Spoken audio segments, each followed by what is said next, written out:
Hi everyone, good to see you on my channel today. Today I will tell you a wonderful story. It is full of love and kindness. I hope you enjoy it and I wish you an enjoyable viewing experience. Thank you. Hello. You're here again, smiled Giddy wryly as her cousin met her on the doorstep of her grandmother's house. Grandma Cassie lived in a beautiful two-story mansion on the very outskirts of the district center. The village was in a picturesque place. There was a garden, a forest, and a rivulet. There used to be a whole farm, but with the death of the grandfather of the head of the family, it was noticeably thinned out. Grandmother Cassie, of course, tried to keep both jobs for people and livestock, but it was hard to cope with it all alone. Once upon a time, Cassie and David had been the most respected people in the village. They were honored by all the locals. They raised cattle on their own. David built a huge house in which Cassie became a mistress and gave birth to two daughters. The eldest was named Alice. She was kind, soft, gentle. She loved animals, helped her parents in everything, and always looked after her little sister Eva. Eva was 3 years younger than Alice, and she used it as much as she could. From childhood, David noticed that Eva was always scheming, complaining about Alice, setting her up. She'd break a vase and scream that it was Alice. The girls were very different. It's like they weren't even related. When they grew up, Alice was shy to go out with boys and rejected all their advances. Eva, on the other hand, chose suitors, was a coquette. Her main trait in adolescence was greed. She was looking for a richer groom. She didn't mess with the ordinary guys who came to her doorstep in droves. Right after school, Eva found her ideal in the person of the local chairman. He had the most expensive car, the most beautiful suit. He was deeply married with children, but Eva was determined to win him back. It didn't matter that he was 2 decades older. He became infatuated with the young woman, took her to the city, to cafes and restaurants, bought expensive clothes. Eva got pregnant by him, hoping he would abandon his family, but all she could get from him was an apartment in the city. Instead of a monthly child allowance, he bought her an apartment with a written promise that Eva would leave him alone. His family almost broke up then. Eva named her daughter Jenny after his wife.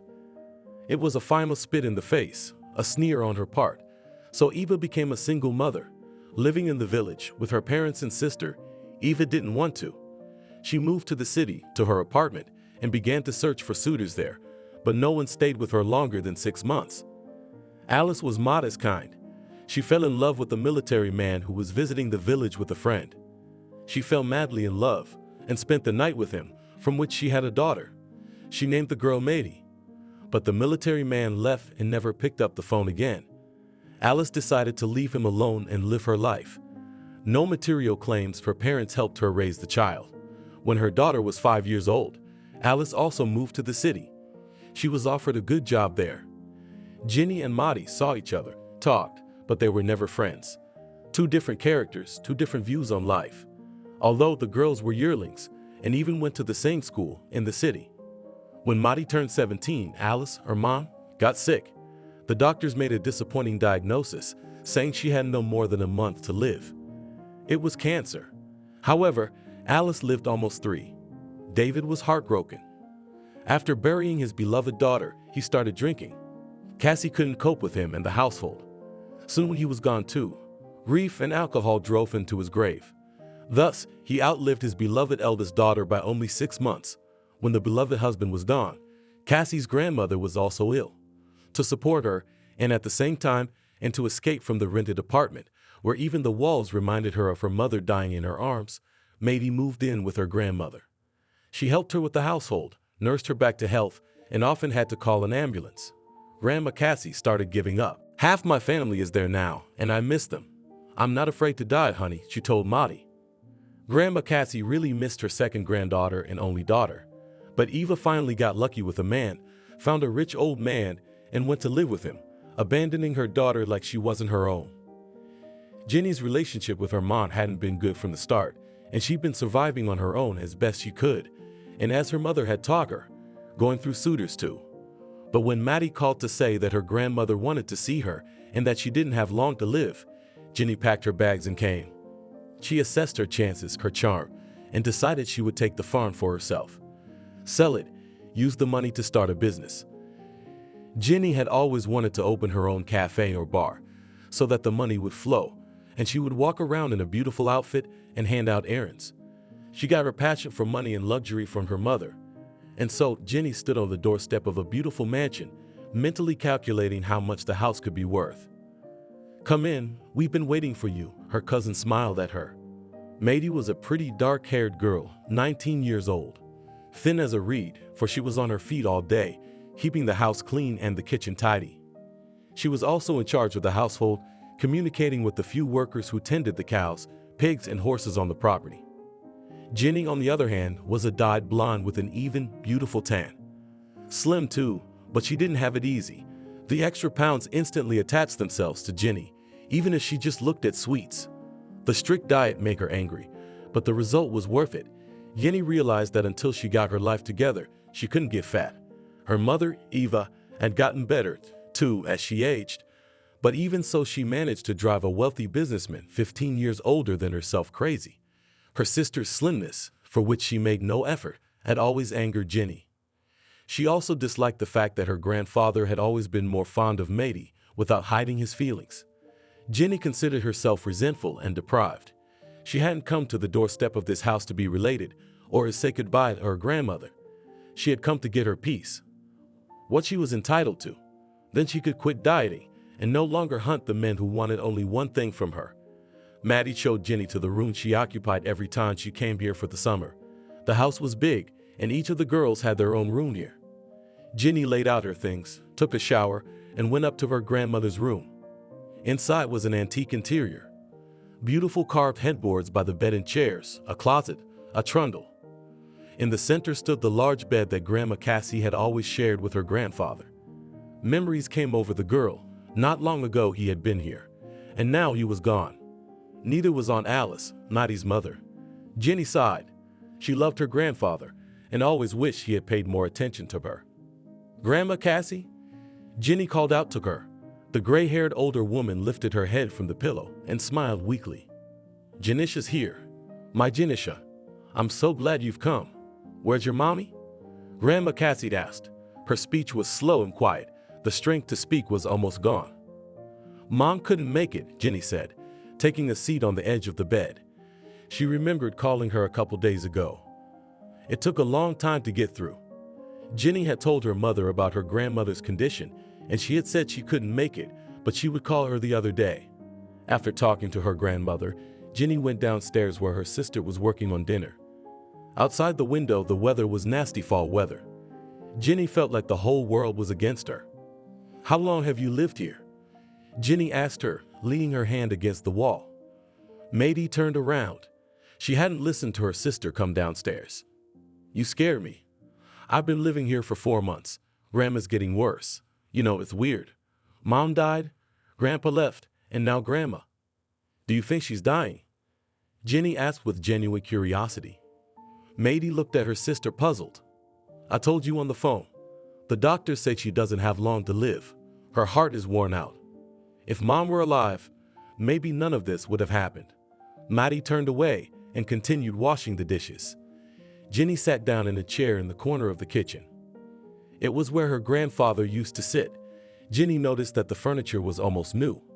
Grandma liked to update the interior. Yes, it was a pity about Aunt Alice. Unfortunately, it's always the wrong ones who die. "What are you talking about?" Maddie burst out. Jenny had already suggested at the funeral that it would have been easier for everyone if her mother had died instead of Maddie's mom. It seemed to Jenny that both she and her mother were disliked here, although, in fact, they both received the same amount of attention, but due to their natural temper, they often scandalized, after which Jenny felt deprived. "Oh, calm down. Aunt Alice was kind. She took care of you. My mom only cares about herself. Okay, I want to go for a walk. Do you mind?" Jenny asked. Jenny walked around the house and the whole farm. She went to the stables and counted the horses. In the big barn, she was surprised at how few cows were left. Wanting to know the reason for the decrease in the number of cows, Jenny went back to the barn. However, there was an unpleasant surprise waiting for her at the door, a large dog named Cat. "You! Get out of here! Get out!" shouted Jenny. The dog's playful mood was shot down flat. The cat just wanted to play, and Jenny punched the dog on the nose. The cat whined and went to the other yard. Maddie ran out to the noise. "Your monster almost bit me. I thought that dog was dead," snarled Jenny. "I'm sorry. He just likes to play." "Not mean at all," smiled Maddie. They found the kitten with Jenny a few years ago when the girls were still in school. A neighbor had taken it to the river to drown it, and it had escaped. It had a pathology, a limp. The neighbor thought it was a defective puppy, so he took it to the river. Maddie caught the puppy and held it in her arms. Just then, a panting neighbor ran up to them. He had been looking for the dog in the woods, afraid it would come running back to his yard. "I'll drown him. He's limping." "I don't need that kind of protector," he said, and snatched the dog out of the child's hands. Maddie was not bold and determined. At this moment, she could not stand it and screamed, "No, don't you dare. Give him to me. I'll feed him myself." Maddie took the puppy from her neighbor. "Your grandfather won't let you. He doesn't like dogs." "A cat person," the neighbor concluded. He knew this because there were no dogs on the farm. The neighbor had offered to get him a puppy many times, but Grandpa David had refused. But there were plenty of cats on the farm, a dozen. There was plenty of milk, and the owners were happy to take in lost and foundlings. Maddie won the puppy back. "Throw it away. Don't wear it. Grandpa won't let you keep the dog," Jenny repeated to her neighbor. "Then we'll call him a cat." "Cat. That'll be his name." Maddie kept the puppy in the farthest shed. Every day she'd say, "I'll get food for the cat." And Jenny giggled because the grandparents thought she was going to feed some cat, not realizing they had a dog named Cat. The truth was revealed when the grandfather heard barking. The cat had settled down on the farm by then and felt at home in that barn. "Who's that barking?" he asked him sternly. "It's Cat. Cat. His neighbor drowned him, and I saved him. He's limping. Don't kick him out," Maddie begged. Jenny watched from the sidelines. She was waiting for her grandfather to kick the dog out, but he took pity and let the dog stay. "Let there be another watchman to help pull," Grandpa smiled. Jenny thought then that if she had brought the dog, grandfather wouldn't have allowed it. It seemed to her that Maddie was so pitiful and submissive precisely to control everyone around her. The next morning, Jenny woke up around 8 in the morning, decided to make her grandmother happy with breakfast. She had to start making her feel comfortable. She obviously didn't have long to stay, and that time could be tolerated. For the sake of a house like this, she certainly could. Jenny cooked a simple porridge with milk, made tea, and went up to the second floor with a tray. As she entered the bedroom, she saw that her grandmother was already awake. "Good morning, Grandma. And I made you breakfast with delivery right to the bedroom," smiled the beautiful blonde. "Good morning, sweetheart. Maddie and I have already had breakfast. We get up early, 6 o'clock a.m. in the summer. We get up even earlier.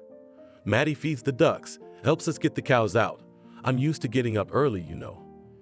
Jenny tried not to show her displeasure, so she put the tray down carefully and sat down on her grandmother's bed. "I guess I'll have breakfast on my own then. Here with you? I've missed you so much." Jenny ate her porridge and drank her own tea, talking about her life in the city where she worked, talked about her mom. More complaining.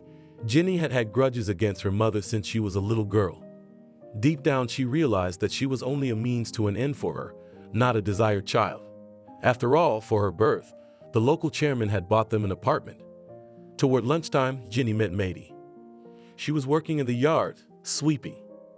"Why do you do everything yourself?" "No help?" Jenny asked. "No.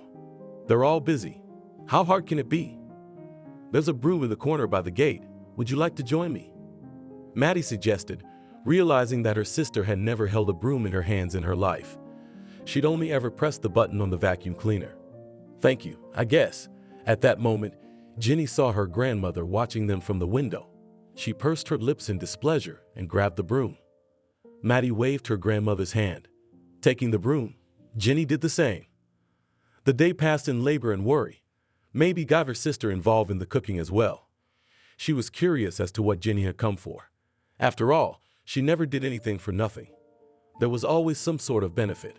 When dinner time came, Maddie prepared a tray for grandmother, but her sister had a dead grip on it. "I'll carry it myself." "Let me do it," Maddie smiled. "You see Grandma every day, and I just got here. Let me be with her. Or are you just jealous, like when I was a kid?" Jenny said angrily, not removing the unpleasant smile from her mouth.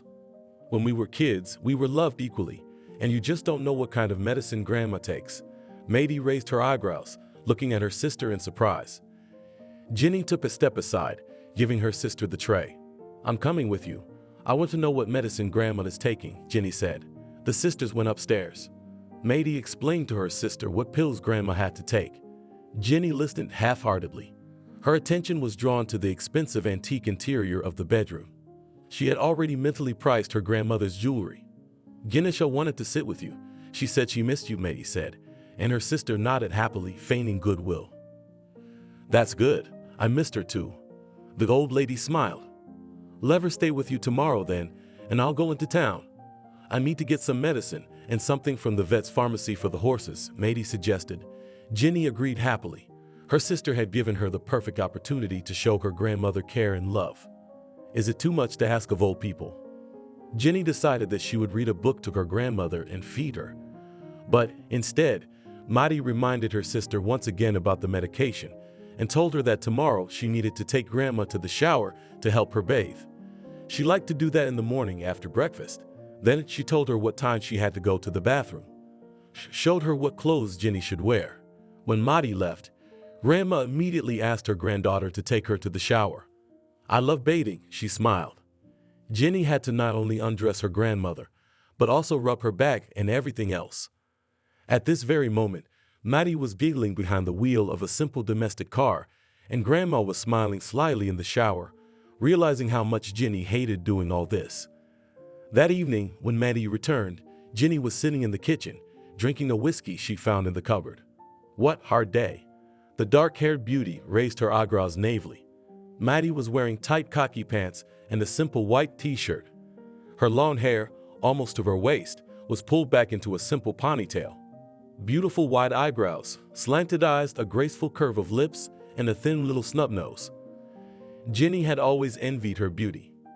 Maddie, on the other hand, didn't pay the slightest attention to her looks and didn't even bother with makeup. Yeah, Jenny said, pouring a new drink. You should at least have an appetizer, Maddie suggested, taking a sliced ham and cheese out of the fridge. Jenny took the treat from her plate and began to eat. Did you give Grandma the pills? Maddie asked. The blonde with the glass of liquor nodded, remembering that she only gave the pills in the morning. She hadn't even remembered them at lunch or in the evening. Her grandmother must have forgotten to. Her memory was failing her. Years. Cassie's grandmother had turned 87 last month. The next week was a week of hard work. Jenny was trying to fill in for Maddie. She went to great lengths to bathe the old lady, help her to the bathroom. She did it on purpose to show that she was not squeamish. In reality, Jenny barely tolerated the old woman's very presence. She felt no emotion towards her, maybe when she was a child. But then it seemed to her that her grandmother had paid more attention to Maddie. Maybe because she lacked attention from her mother, she demanded special treatment from her grandparents. Jenny wasn't overzealous. Cooking for Maddie's grandmother, the girl was afraid that Jenny would inadvertently poison her grandmother or give her indigestion, so she tried to do everything herself. Jenny proudly took the food to her, letting her know that she had done everything herself. And Grandma Cassie nodded and smiled at her granddaughter, knowing full well who was such a good cook. So Jenny thought she was the most cunning, but it's not easy to outsmart a man who is half a century older than you. After Jenny fed her grandmother dinner, she would go for a walk around the house. In fact, Jenny was assessing the area, looking at what else was valuable, planning how she would put together a listing, what she would emphasize. It was not just a nice house, but a lot of outbuildings and livestock. It's also very picturesque, and you have to pay extra for the view. That's when Maddie went up to see Grandma Cassie. So how's it going? Her granddaughter asked. You know, I already want that scheming girl out of the house. She's been talking all day today about how much she loves me, and she kept insinuating that you were talking bad about me behind my back, the old lady said. Well, we're not gonna kick her out, Maddie smiled. Of course we're not. You know what she said? That you're tired of washing me, and you're planning to go to the city. Yeah? Maddie laughed. Grandma Cassie laughed too. Well, I guess I'll go pack then. By the way, is she giving you pills? Maddie said more seriously. Grandmother nodded, trying to remember. Jenny gave her medicine, but not every time. She'd forget, and sometimes she'd give her only one pill instead of 5 on purpose. I realized what she needed. She'd already asked twice to have the house signed over to her, Grandma Cassie told me, holding her favorite granddaughter's hand. It was to be expected. I was hoping she'd have some humanity in her. It's just greed, Mady said sadly. But she's not getting anything. You can split the will between the two of you. You shouldn't have left everything to me alone. There's not on Eva. She'd be hurt. Maddie didn't want to be the sole heiress. She didn't care about material things. It was important to her that her grandmother lived because she was the last soulmate in the whole world. After her mom died, Maddie had grown attached to her. And Grandma missed her husband, Grandpa David. So they found each other. They talked for hours about all kinds of stuff. Maddie trusted her grandmother with all her secrets, and she told her about her youth. You can learn so many interesting things from old people. For example, grandchildren always think that Grandma and Grandpa lived from youth to old age, soul to soul. But Grandma Cassie, already after her grandfather's death, told how she caught him with another woman when she was young, and that he probably had a child on the side. She herself was also in love with the local letter carrier, and after learning of her husband's infidelity, she nearly broke up the marriage, cheating on him for a year with that man. Grandpa David caught them. There was a fight. There was a village-wide scandal. In the end, he swore he wouldn't cheat again, and so did Grandma. And they both went left for a long time after that. Grandma understood perfectly well that grandfather cannot go fishing every weekend and come back without fish. And one day she found a price tag in a bag of fish, which he allegedly caught, and it all added up. His mistress worked at the store, but Grandma didn't reproach him because she herself ran off to the hayloft every time to the incredibly charming mailman. He was a handsome, ambitious fellow who later on swayed the postmaster and took his place. At the time all these events were taking place, Grandma was already in her arms with little Alice. Pregnant for the second time, she was almost certain that the child was not from her husband. She was terrified and broke off all relations with the letter carrier. She had a family to save. If David found out she was carrying someone else's baby, he'd leave her. He threatened to take Alice away and leave if she didn't end her affair. And he cheated. Nen. Who can understand them? The grandmother didn't tell her granddaughter. She was ashamed. She swore she'd take the secret to her grave. When Eve was born, David knew at the first sight of her that she wasn't his. She looked a lot like the mailman's face, and he knew it all at once. Was it his? He asked, keeping his eyes on the child. Cassie was silent. What could she say? It was obvious. She was more ashamed and scared than ever. I heard you Diana's pregnant too, and she's got a man who's infertile. What are we gonna do? Divorce? She asked me straight out. Divorce was rare back then. David wasn't going to break up the family. He just wasn't getting laid. Cassie was cheating out of spite. He could do it, but she couldn't. David took little Eva in his arms. Here's what we're gonna do. We'll name her after my mother, Eve, and I'll dump Diana. Tonight, she won't leave her husband anyway. Convinced him the doctors were wrong and he's not barren. He's glad. He's a fool. But Eva is the first, and she's our second child. It's okay. Eva is our daughter. Yours and mine, and don't you ever even think about anyone else. There was nothing. No one. Not you, not me. Do you understand? Cassie nodded. From that day on, there was no more cheating in their lives. Cassie wanted more children, but she couldn't get pregnant again. That letter carrier had long since passed away on a drunken errand, and there was no news of Diana's fate with David's child. They had moved to Lithuania just after the baby was born. It was a boy. Maybe that's why Eva was not like her own sister at all. She was not 100% blood related to Yaroslava, only a half-sister. The greedy character of the letter carrier lover and his beautiful features were in both her and her daughter Jenny. One wonders how, without knowing the story, Eva chose the name for her daughter. After all, that mailman's Jenny's Jennington. The next morning, Jenny went up to her grandmother's house with a tray. She had to learn to get up early to show her attitude. The house has to be worked on, she thought. Good morning, Grandma, she said. Breakfast was served. Jenny remembered that she had left the pills on the table downstairs. Whatever about them, she thought. Going downstairs was lazy. She regularly forgot to give her medications. Her grandmother didn't even remember them because the pills improved her memory, and without that she forgot everything. That's why she told Matey that she was taking medicine. Everything was mixed up in her head. "Grandmother, I wanted to ask you, did you make a will for me like we talked about?" Jenny asked, smiling. "Not yet," answered Grandma, sipping her tea. "Rewrite it, or I'm not at peace with it. I don't want our family farm to be sold after you're gone. Maddie wants to go to the city. She talks about it all the time. Yesterday she was just sighing, 'I can't wait to get out of here.' She'll give up everything. And I'm tired of the hustle and bustle. I'm like my grandfather. I can't stand this town. I want to develop the farm, take care of the animals." Grandmother watched her granddaughter lie and twist and nodded affirmatively. "Of course, if you say so, I'll do everything today. You know what? Hand me that thick sketchbook over there." "Bring it over," Grandma asked.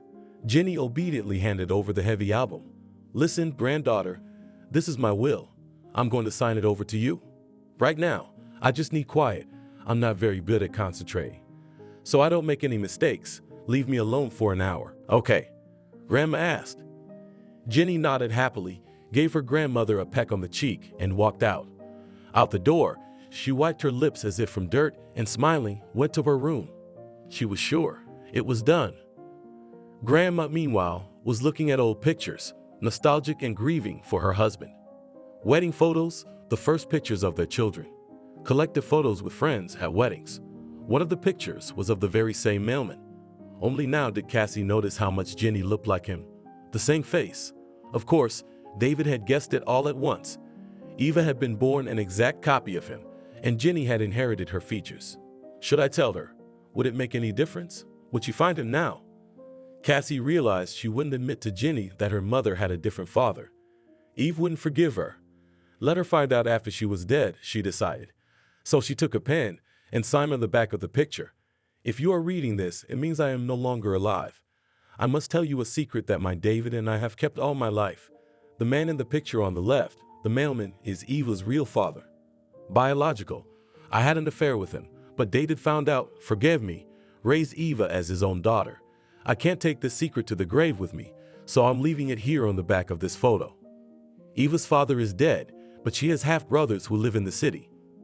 They're rich, they work for the government, I can't remember exactly where. Once you find them, Jenny, you can ask them to help you get a good job. They're always helping their loved ones. The Stones, Paul and Dexter, they're your uncles, Jenny. Go to them and you won't need anything." Finished writing, Grandma put the sketchbook aside and looked out the window. Her bedroom was a side bedroom, and from there she had a good view of the river. David liked to fish there, and Cassie watched him, not daring to go and disturb him. She loved him. Even though he had stumbled, even though she too was not without sin. Love had not come to their seven at once. Their marriage was arranged by their parents. The children gave their consent because they liked each other, but nothing more. It took them a long time to get used to each other, be made on the side, until they saw in each other the most important features that are worthy of respect. And David idolized his wife, and she adored him with all her heart. Unfortunately, when he lost his only daughter, he couldn't cope with the grief and left her early. His binges were like suicide attempts. He drug himself to the point of unconsciousness, and then he'd get really sick. Cassie still regretted that she hadn't listened to the advice of the local doctor and hadn't sent her husband for compulsory treatment in a psychoneurological dispensary. He had had a nervous breakdown depression, and he was drowning it out with vodka, refusing any medication. Toward evening, Jenny went to her grandmother's house again and brought her dinner. "Jenny, my pills," the old woman reminded her. "Yes, I'll get them now, eat for now." Jenny went downstairs. Just then her phone rang. It was her ex-lover. She took the call. She fought with him, then made up with him. He promised to do anything she wanted for her if she came back. Jenny said she had some unfinished business here that would help her get richer. She promised to come back as soon as she finished it. "I look forward to it," he said. Jenny forgot she was on her way to get her pills. She went up to her grandmother's house. "Was it good? I cooked it myself," she lied. Grandma forgot about the pills and began to remember making the casserole for Grandpa. She told Jenny her secret recipe. She didn't listen, just smiled and held her grandmother's hand. As soon as she left the room, she rushed to wash her hand, as if Grandma could infect her with old age. The next morning, Jenny was awakened by footsteps. It was Matey. She was running down the stairs, talking excitedly to someone. What's wrong? Jenny jumped to her feet and peeked out of the room. Grandma won't wake up. I called the doctor. Jenny, did you give her medicine? Maddie asked. Of course. She lied. Maddie opened the pills. The packs she bought in town were almost untouched, and they should be empty by now. You didn't give her the meds? Screamed Maddie. I did, honestly. I found another plate. It ran out yesterday. And there was another one, the pink ones, and she refused the brown ones, said they made her sleepy. Jenny was twisting and turning like a frying pan. Maddie realized her sister was lying, but there was no point in arguing now. She ran downstairs and waited for the ambulance to arrive. A woman in her 40s entered the house wearing a white coat. Jenny was beside them, feigning genuine concern and trying not to smile inadvertently. Things were working out just fine for her. She thought her grandmother had rewritten the will for her and immediately gave her soul to God. What could be more beautiful? No more fiddling with her. As soon as the will is read, she'll go to town. In 6 months, she'll inherit the property with peace of mind, and in the meantime, she'll find the best buyers. She decided to sell everything separately. It should be worth more. Your grandmother is in a deep sleep. That's what happens to the elderly before they die. She may wake up and live a little longer, or she may stay there and go quietly, the paramedic explained. After listening to the doctor, Jenny left, while Maddie stayed behind to receive further instructions. The local paramedic knew Medina better than her sister, and she was the one to give instructions about treatment. Meanwhile, in the bedroom, Grandma Cassie was sleeping a sound sleep.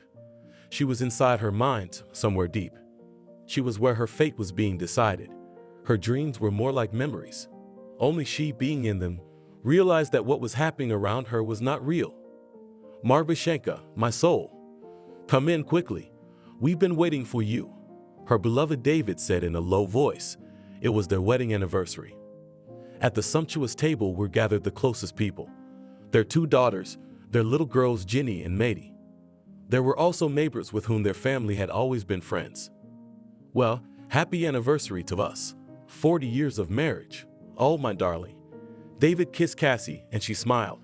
Everyone around them was celebrating, and it felt so good, so light and so warm. It was summer. Her body, lying alone in the room under the blanket, was freezing. But there, in the dream, she was suddenly unbearably warm. She was loved again, and nothing hurt, and the memory, like a bud, opened up. Someone was toasting, and Cassie looked at Alice, her dead daughter. My darling, are you here? She asked, unable to hold back her tears. Of course I am, Mom. I'm here. Don't cry. It's your holiday. I love you so much. Alice confessed.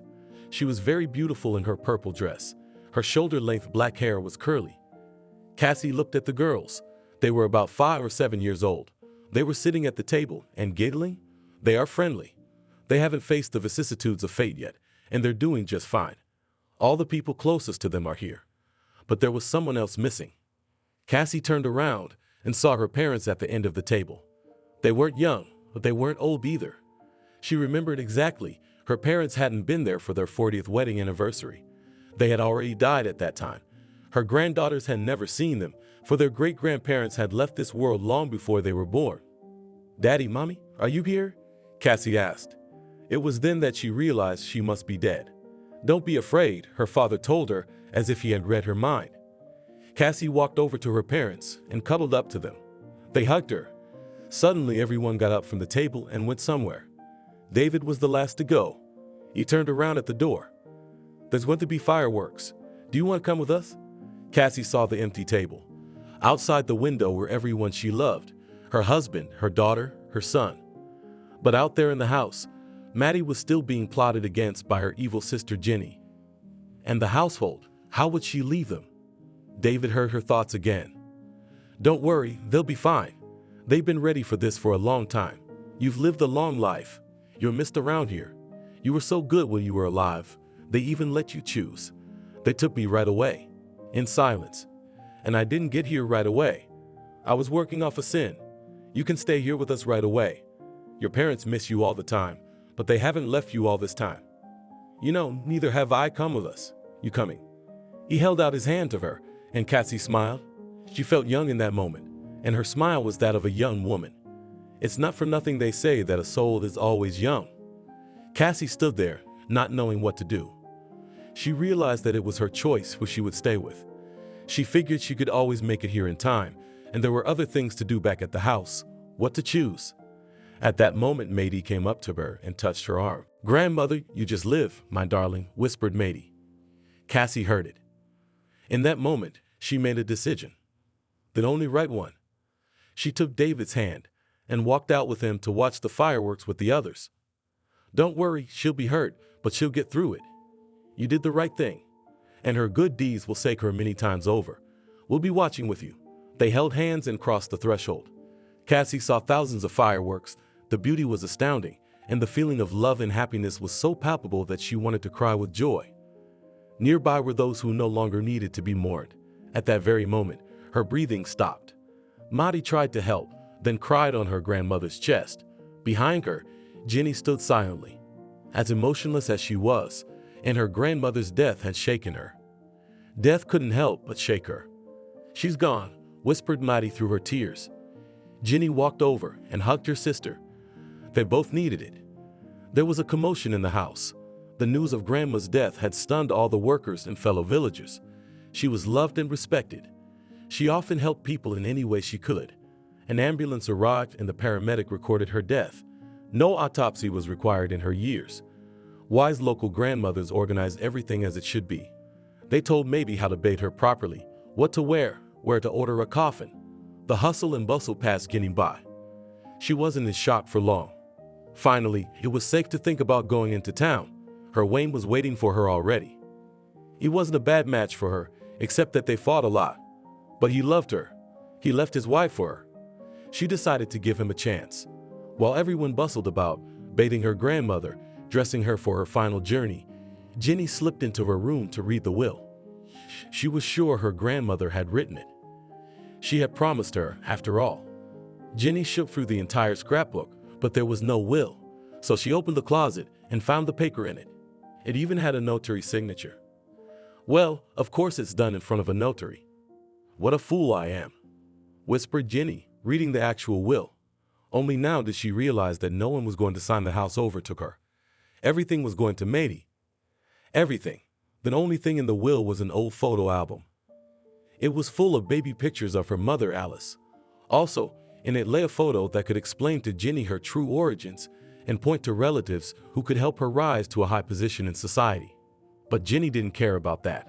She wasn't going to get nostalgic flipping through the pictures. She was furious. "Damn old woman, I hate you. Bird in hell," she said aloud, throwing the album at the wall. Jenny took the will back to her room, wondering what to do with it. She sat in her bedroom and rubbed the sheet in her hands. "You tricked me. You will pay for this. I'm your granddaughter too. And my mom is alive, unlike Pebble's mom. You could have split it between the three of us, but you gave it all to her alone. She just started sucking up to you earlier, sucking up to you. She had more foresight, but it won't help her." Jenny waited for her grandmother to be put in the coffin, walked over to her, and slipped the will under her arm. "Go on, tell everyone now, if you can." "The old hag," whispered Jenny with a smile. The fear and grief were gone without a trace. Greed and resentment took their place. No one slept that night. Jenny, pretending to be a loving granddaughter, helped in the kitchen. In the morning, everything was ready. Maddie and Jenny passed out exhausted. By noon, the house was full of people. Everyone had come to say goodbye to Cassie to see her off. The granddaughters wore black. Maddie was crying, while Jenny pretended to hold on. The casket was carried to the cemetery by local men. The grave had already been prepared. Even Maddie's dog Cat was there to say goodbye. The dog sat peacefully off to the side, whimpering. When everyone had gone around the circle, touching the hand of the deceased, the dog came to the coffin. "Who gets the house?" one of the workers asked. Maddie, they probably answered him. "No, Grandma Cassie had voiced her last will and testament. She wanted the house to go to me." Maddie grandma only wanted to keep some of the livestock so she could raise her own farm, Jeannie said loudly. Maddie looked at her sister in bewilderment. At that moment, she realized that her sister would take everything from her, and Maddie wouldn't have the nerve to sue her relative. Maddie lowered her eyes to take one last look at her grandmother. Tears spattered from her eyes. Now she wouldn't have a roof over her head either. She knew Guinea, and she knew she would leave her nothing. At that very moment, the dog burrowed his muzzle into the coffin, whining and barking. "You Bekissy the dog! You what?" shouted someone from the crowd, but the dog had already withdrawn. In his teeth, Cat held a rolled-up scroll, the will that Jenny had put in the coffin with her grandmother. Jenny saw the paper and rushed to the dog, but the dog had already handed it to the farm manager. "What's this, Cat? Let's see." The man took the paper in his hands, and Jenny immediately turned away. She realized her deception had been exposed. "Maddie, look what I found," he shouted. "I will," said the second worker, poking his curious head into the sheet. The dog sat contentedly beside the manager. "Maddie is the heiress. Maddie is the sole heir. And who's the one who put the will in the coffin?" he asked. Everyone looked at Jenny. "I didn't go near her. What are you looking at?" lied the blonde in black. Soon the farewell continued. Grandma was buried next to Grandpa. Now they would be together forever. The document was left with the manager. It was seen by outsiders. There was nothing to be done. Jenny came home and started packing. "You're leaving?" Maddie appeared behind her sister's back. "Yes. Grandma's gone. The house is all yours. There's nothing more for me to do here." Maddie watched her sister breathe venom and didn't know how to react. "How could you? Grandma had made her will. Did you want to take it all for yourself?" Maddie asked. "And now you've taken it all for yourself." Jenny wheezed. She had changed her clothes and was now wearing a pink blouse and simple blue jeans. The morning was over. "I nursed her back to health. I love these places. Jenny, you can always come.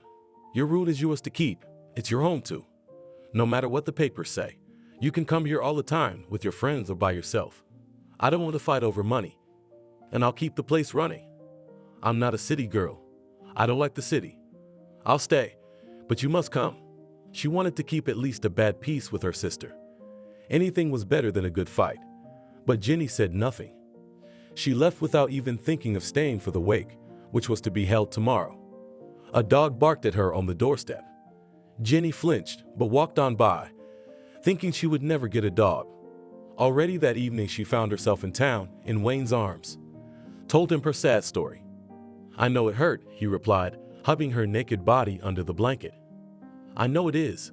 We're both granddaughters, but she's the only one who got everything. Why don't my loved ones love me?" "I love you," he said, kissing her on the lips. "You know, I'd burn the house down for that matter. Nobody's gonna get you. If they don't want to share fairly, let them sit with nothing. Why should you be the only one left with nothing? Share it with your sister. I hate lying saints." Wayne said. That day the thought crept into Jenny's head that she needed to get revenge on her little sister. Jenny decided to put revenge on hold. She tried to get a job. All the good jobs were taken. All she could find was a job as a waitress in an expensive restaurant. There was nowhere to go. It was a month after Cassie's grandmother died. That day, Jenny had more bad luck than usual. One customer groped her, another complained about her to her boss. She was reprimanded, lost her bonus. She got home and heard a voicemail from Maddie. "Sis, come over. I'm sad here all by myself.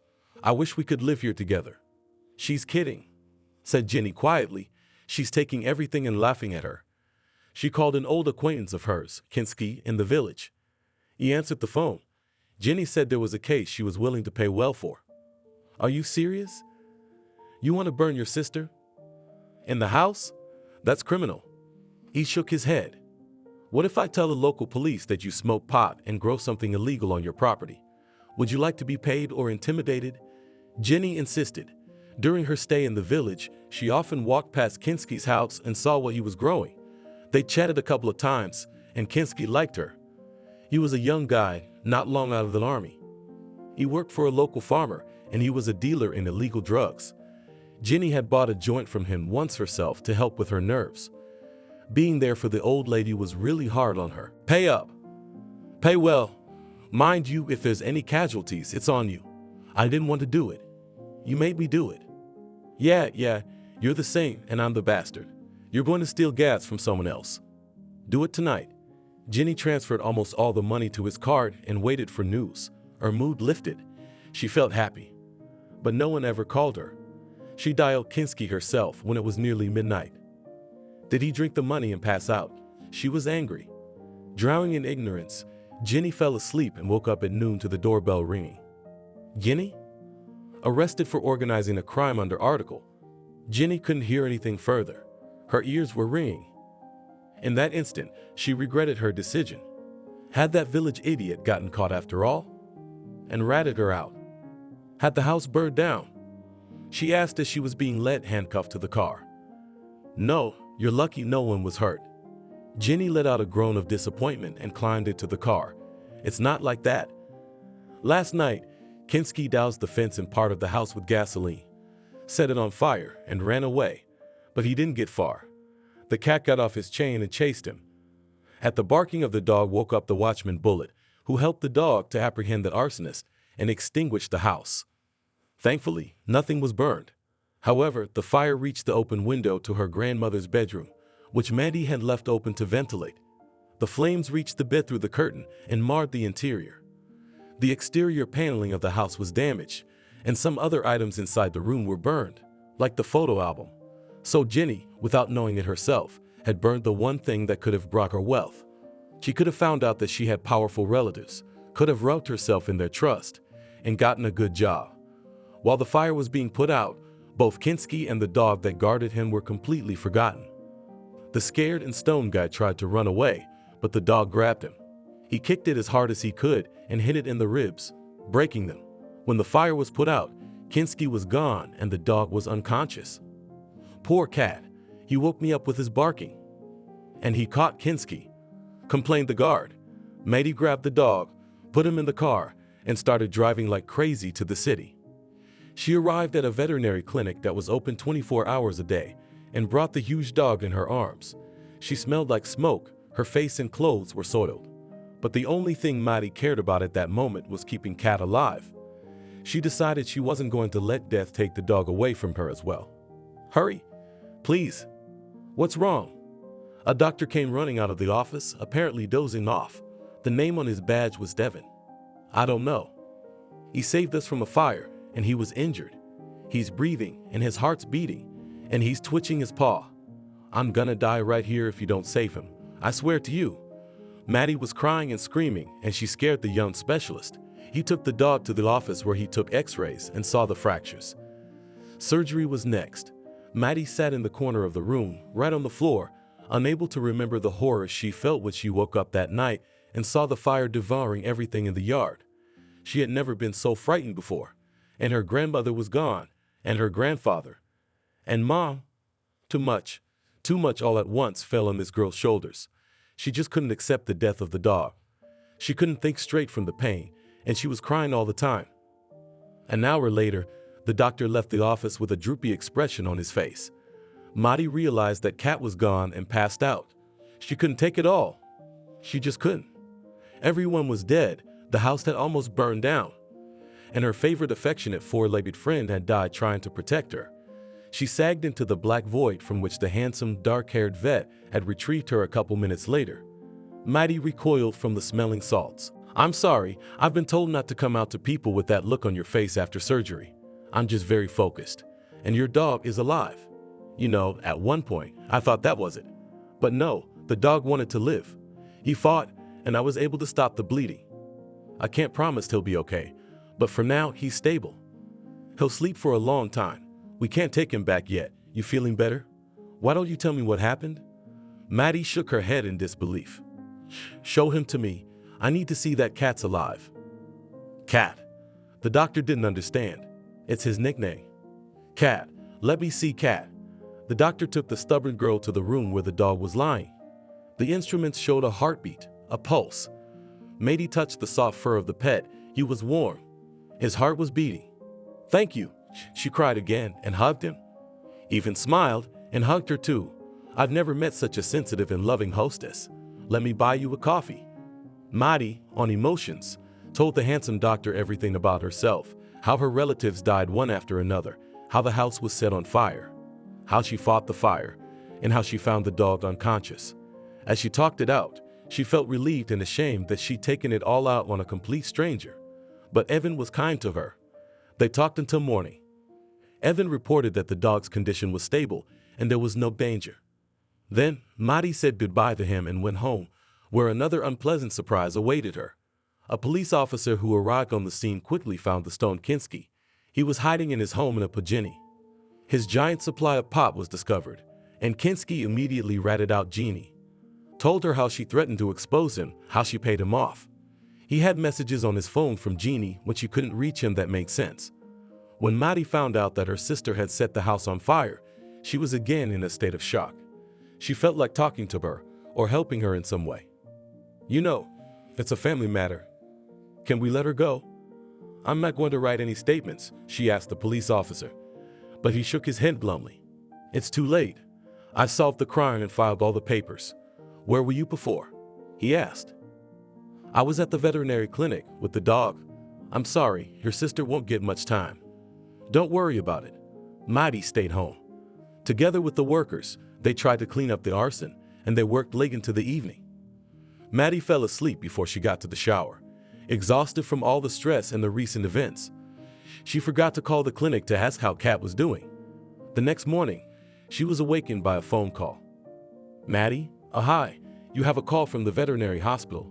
Your dog's recovered here. He's better. We can take him in. We'll just need someone to keep him on antibiotics for a couple more days. Maddie recognized the doctor's voice. He'd gotten under her skin. She cried into his robe and fainted there and told him more about herself that she should have. I'll be there. An hour later, she was already standing in front of the handsome man and stroking her favorite. He was already on his feet, though he limped. His ribs still hurt, of course. I'll have the painkillers with me, add them to the food, and the injections. Maddie listened to him and her heart sank.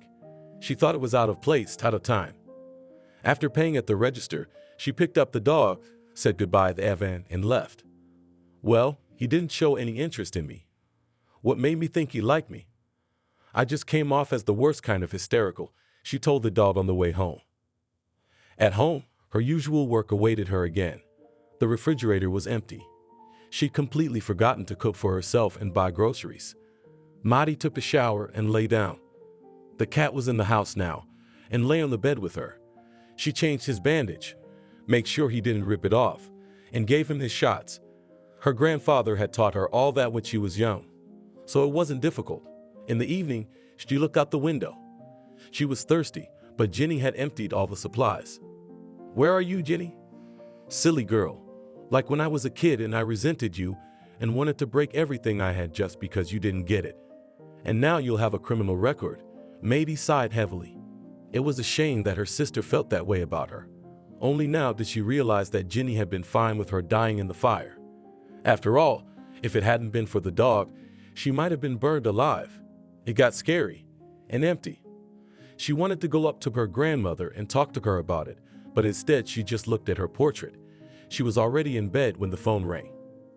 Hello, Maddie. It's Evan from the hospital. I wanted to check on Kat's health, she heard, and caught herself smiling. Hi, I'm so glad you called. Kat's asleep. You know, he keeps rubbing the bandage. It must be the stitches itching. Otherwise, he's fine. So you'll have to come and see me again. We'll put a collar on him that'll keep him from scratching the stitches until they heal. Maddie was excited about this new opportunity to see Evan. She picked out her nicest pants for her meeting with him, and she let her hair down. She looked much better now than she had when they first met. Evan put a collar around the dog's neck, and Maddie was about to leave, but Evan stopped her. You know, I rarely call our hospital clients in the evenings. I rarely faint, and I rarely tell strangers everything about myself. Maddie smiled. Well, I'll call you again, unless of course you're busy. Do you have a husband or something? The doctor stammered with embarrassment. He was standing right next to her, and he was a head taller than Medina, and she seemed so small and helpless beside him. I don't have a husband. I don't seem to have one either, and I wouldn't mind if you called. Evan walked Maddie to the door, wished the dog well, and in the evening called. This time they talked for 2 hours. It turned out they had a lot in common. Evan was an orphan, like Maddie. He made it on his own. He was in a car accident, almost died, and he's still recovering. He's afraid to drive. Maddie told him how lonely she was in the big house, how she was afraid of fire, how she spent nights checking to see if the gas was off in the kitchen, if the fence was on fire again. After a week of late-night phone calls, Evan picked Maddie up in his car and drove her into town. They both didn't like diners, So they ate shawarma on the boardwalk and were perfectly happy. You know, you're very strong. You are. You've been through so much and lost so much. How are you still so great alone? He asked. I didn't have time for romance. I got caught up in myself, taking care of my grandmother. And now, you know, I'm just confused. I have no one left, and I'm glad you're here. Then you can rest easy. I'm not gonna leave you for the next 60 to 70 years. And there, as it turns out already. That night he kissed her, and it was like in her youth. Just as sharp, just as vivid. Maddie was ashamed of her happiness, embarrassed that she wasn't wearing mourning for her grandmother, but flitting around the property like a butterfly. I know what you would say. Maddie walked up to Grandma's portrait tonight. You would say I can't waste time and I shouldn't waste it on mourning. You tell me to go to him and be happy. The day after tomorrow will be 40 days since you've been gone. Although, I feel like you're with me. You'll always be in my heart, Grandma. Maddie kissed the portrait, sighing intermittently. A tear burned her cheek. It occurred to her in that moment that if Jenny hadn't come to visit her, maybe Grandma Cassie would still be alive. After all, she was the one who wouldn't give her the pills and kept talking about the will. She was the one who brought her to the end of the line. And now she was in the lockup, waiting for her trial. That night, Ethan and Maddie were walking down the avenue. Maddie was silent, thinking about the upcoming wake. Ethan held her hand. Why don't you come over? I'd feel better if you were there with me, Maddie asked him. It's embarrassing. I didn't know your grandmother. There'll be rumors. Why don't I come over right after? I'll stay with you. Just watch movies with you. Or we could stay at my place. Till the morning. I'm not being vulgar, you know, just being supportive. Maddie hugged him. Ivan was her only ray of light. She thanked God for sending her Ivan, and for sending her a little lame puppy back then.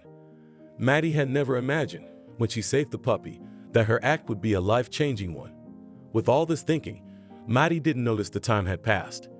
Ivan needed to get home. Their evening kisses had become routine, and so welcome. The wake went well. People talked more about Jenny than the late Cassie. The whole village was shocked at the news that her sister wanted to burn down the house with Maddie, along with the livestock and the guard. What a greedy, wicked woman, said one of the invitees. Maddie wanted to object, but realized that those were the words that best described her sister. Meanwhile, she was on trial. If she hadn't set the house on fire, things might have been different. But she did. One phone call that ruined her life. What she didn't recognize was that she was being sentenced by someone she could call her own uncle. He, her relative, was the judge at her trial. And he gave her probation, but only because Maddie testified in her defense. A year later, Maddie and Evan stood at the grave of Cassie's grandmother and David's grandfather. Maddie had a visible belly and a wedding ring on her finger. Do you think they're there with Grandpa? She asked, tossing back her long black hair. Of course they are. How could they not be? I'm sure of it. Those who love each other won't break up because of such a nonsense as death. If you like the story, please support me with the thumbs up button. And to learn about the release of new interesting stories, when you subscribe, click the bell. All the best to you. Anna and Alice laughed merrily, discussing the boys from their village. Their laughter could be heard all over the station. And only Diana, sadly lowering her head, was silent.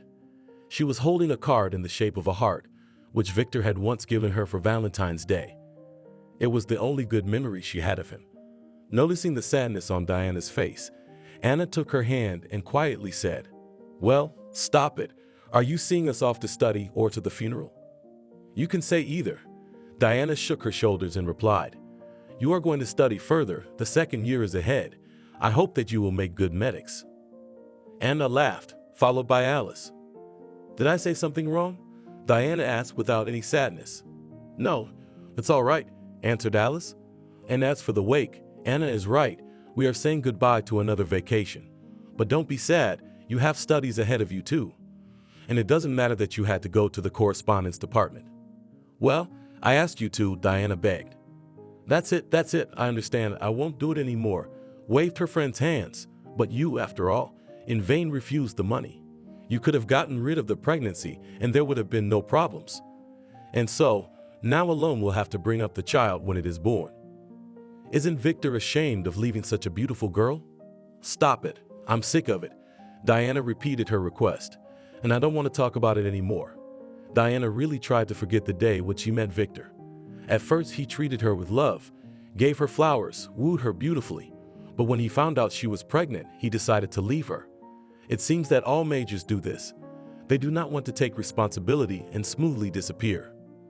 She was forced to go to the correspondence department of the Pedagogical Institute. The thing is that there were constant friction with teachers.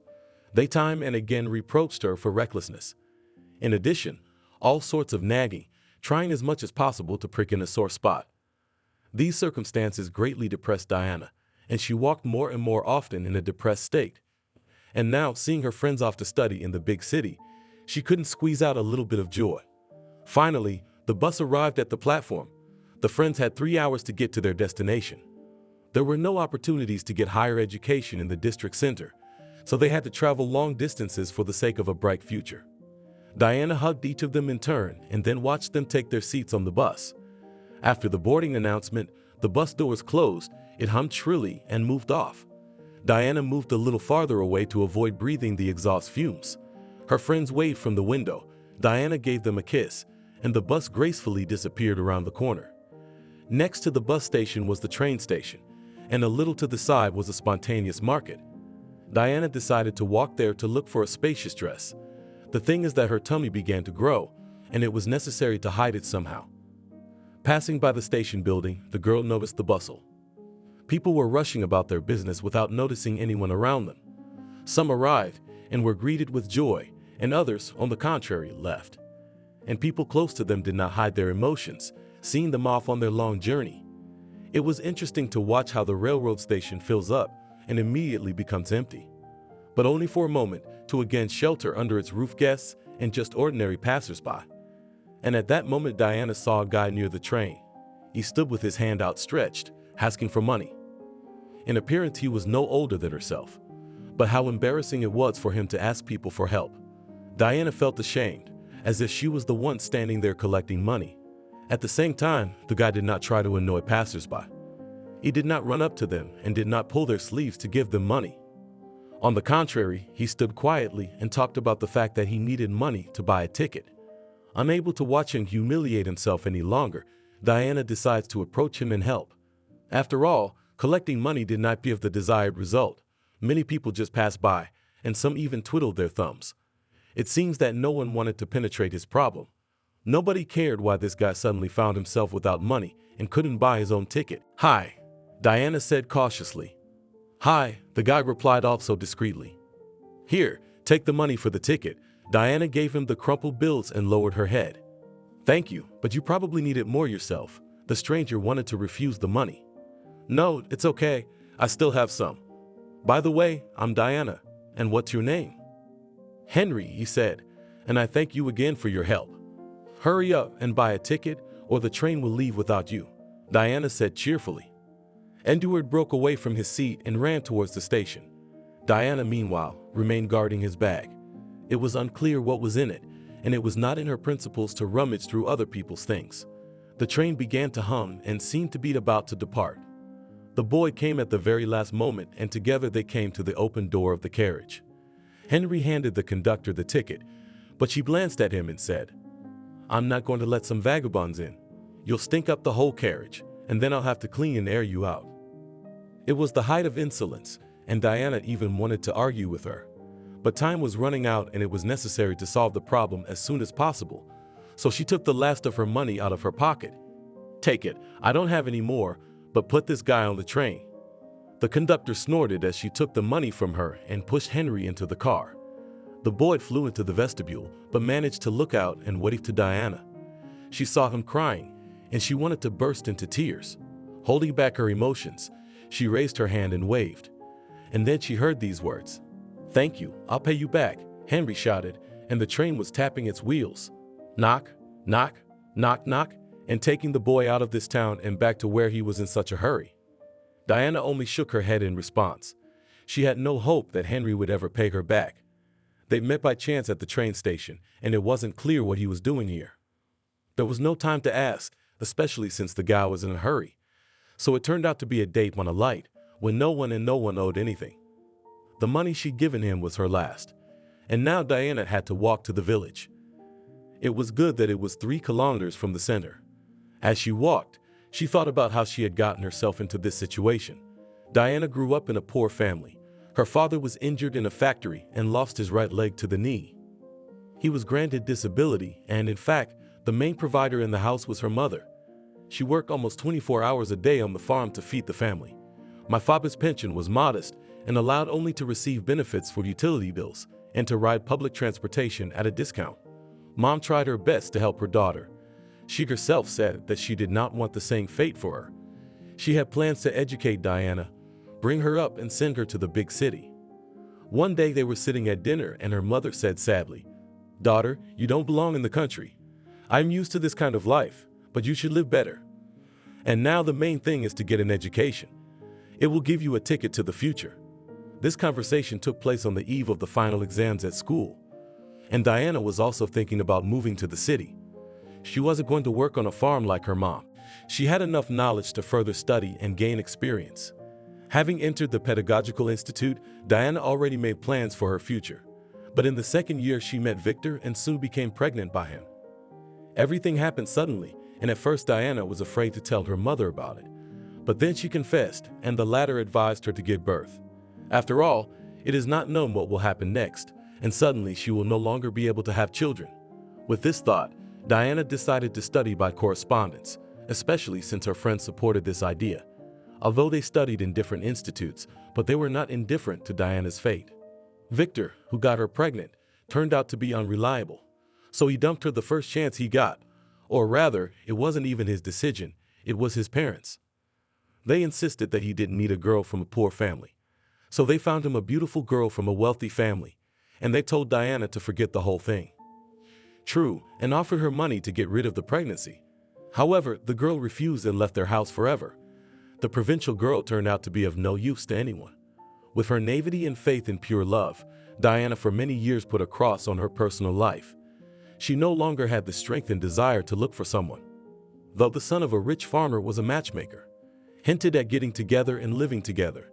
He was even prepared to take in another man's child, but Diana had to refuse his advances because he was a promiscuous alcoholic. After that, she was even more squinted at.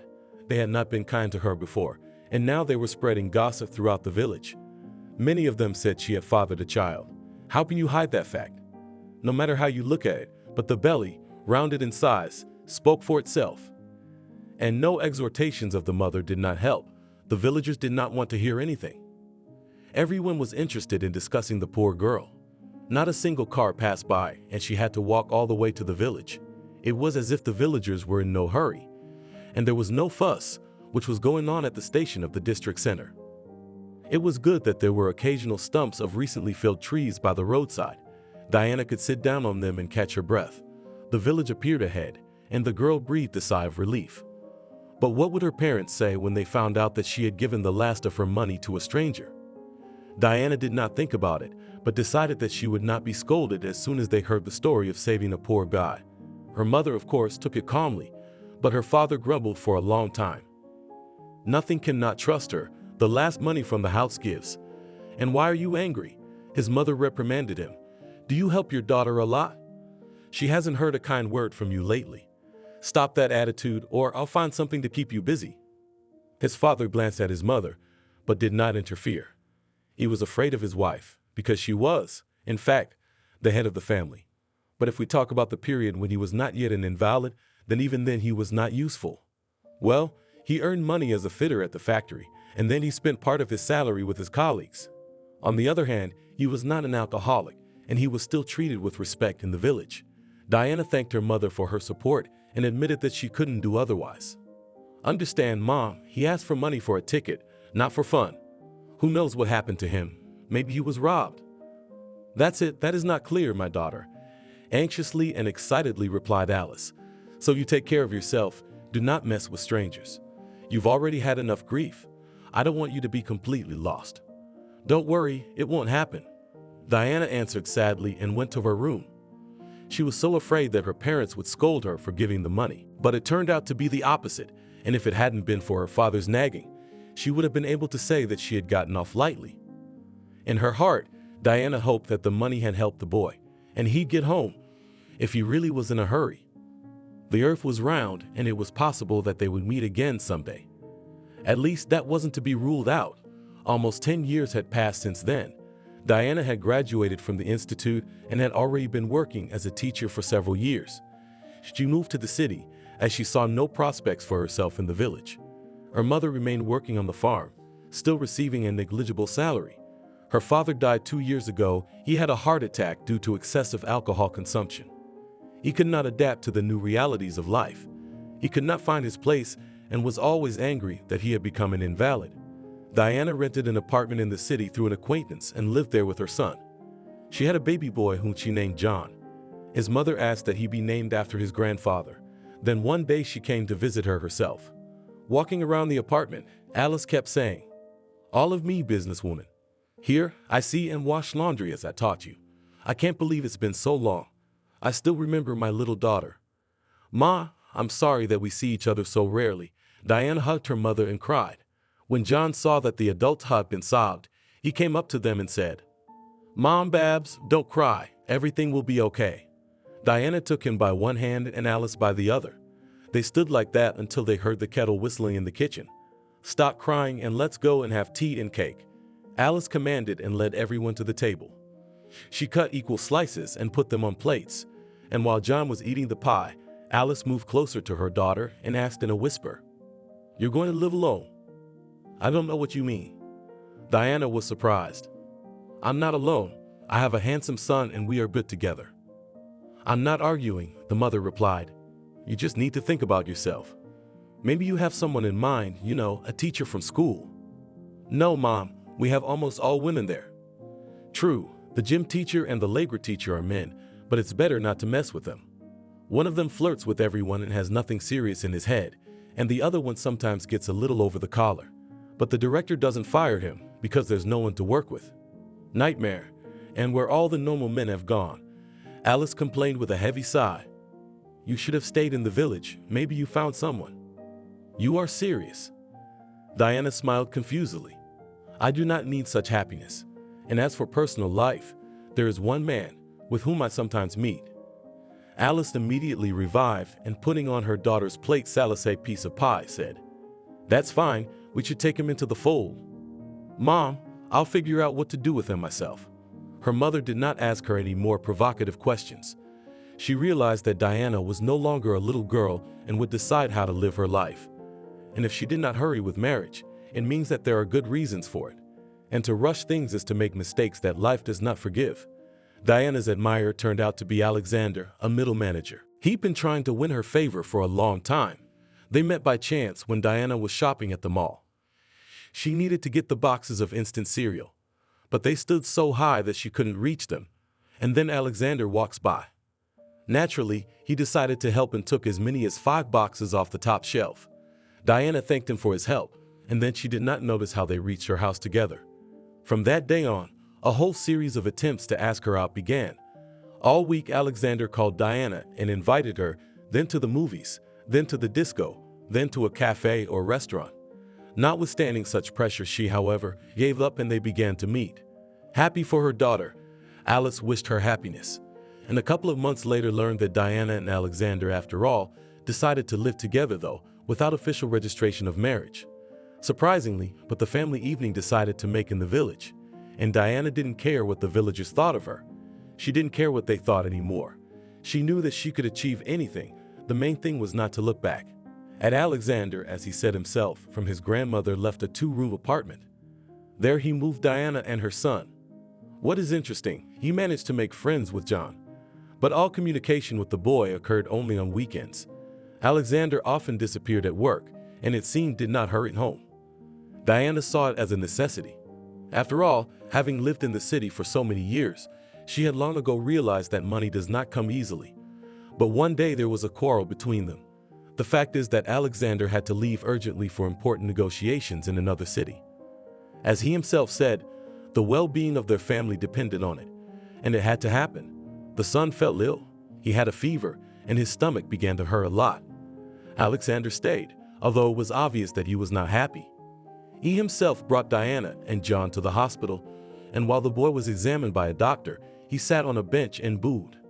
It's bad timing, he couldn't have been sick a week later. Diana sat next to her son and heard everything, but she didn't want to get into an argument right now. After all, They are in the hospital and what people will think of them. She had to wait until the doctor's appointment was over, and he just sent them to the hospital. Lie down for a week. We will watch the boy, said the doctor.